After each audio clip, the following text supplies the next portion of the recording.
So as we move into these quadrants, we can see that our physical expansion, contraction, this is physiology. This is applied physiology, right? Then we move into sort of our sense of safety, our brainstem.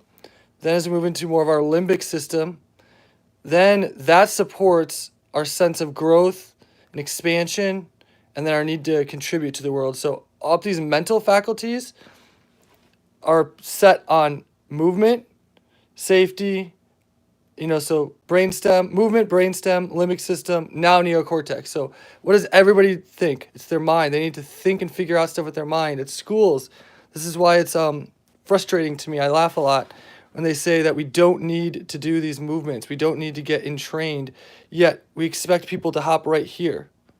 We don't know how their emotional stability is, how their sense of safety in their own mind, and how they've moved, they've sat all day. So if we want people to have a high level of thinking, to hop up here, to be able to expand in their growth in their neocortex and be able to contribute to society, they have to follow this flow.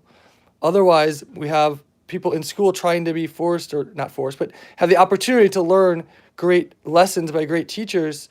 But if this pyramid, if their emotional balance isn't there, if their physical balance and their movement isn't all pulsing and working together, which is called coherence, if it's not coherent, then this isn't sticking. So trying to have mental strategies, which we try to use our mind to override things, as you can see, isn't the solution. It is a solution, but we have to first understand that we need all of this. So once we have this sense, once we feel emotionally stable, we naturally have a need to start to feel growth or expansion in our minds to learn more. And then with that, a sense of contributing. So we want to give that back out. And then from that, once that's stable, we rise up sort of the top of the pyramid and need for personal fulfillment. So this is once we feel we're coherent with our energy, or we feel safe and stable in our principles. We have gone through the process of feeling emotionally stable first within ourselves, and then giving that out to others, more of a compassionate setting. Then our neocortex, our brain, we feel the need to expand and grow, learn new things, contribute. We rise up to the sense or feeling of a whole, complete person, right? So this need for fulfillment. And this is a need. So all of these needs rise up. And then with that is when they naturally occur back down from the top. Once we feel stable in our physical body, in our emotional sense, we feel open and clear in our mind. This is where Carol Dweck's mindset might come in, right?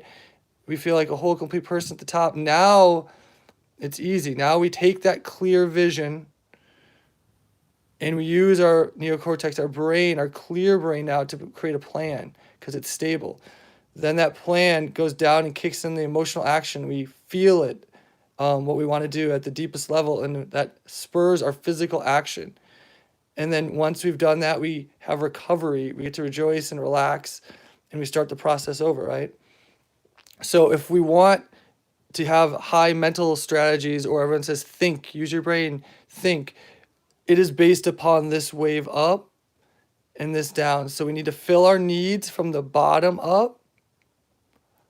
And then from then, our vision, our plan, our emotion, and our physical reality and our recovery happens. So this happens throughout our entire lifetime. You think about it. This is sort of youth.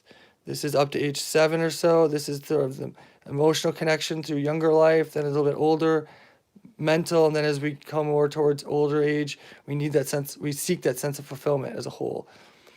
But this also happens every 2 to 3 hours, every 90 minutes, every 2 hours. There's a natural expansion and contraction. So this is why in many cultures, they start with movement first in the day. Then they use meditation principles, mindfulness, like I said, to create their principles of safety. So the rest of the day is variety. They use, inner smile or metta or loving kindness meditations to get the love so they can give them out. And then they're open to positive frameworks of new ways of thinking, like mindset. And then they contribute that out. And then from that wave, they feel complete, like they've gone through the full circle. And then that comes back down again. So it's a never-ending circle or orbit And it happens at a macro level your entire life, but it also happens at a micro level throughout the day as a whole day, and then throughout the day sort of in pieces and oscillations. So we do have absolute control over how we feel, and we'll go over that in the next one to some extent.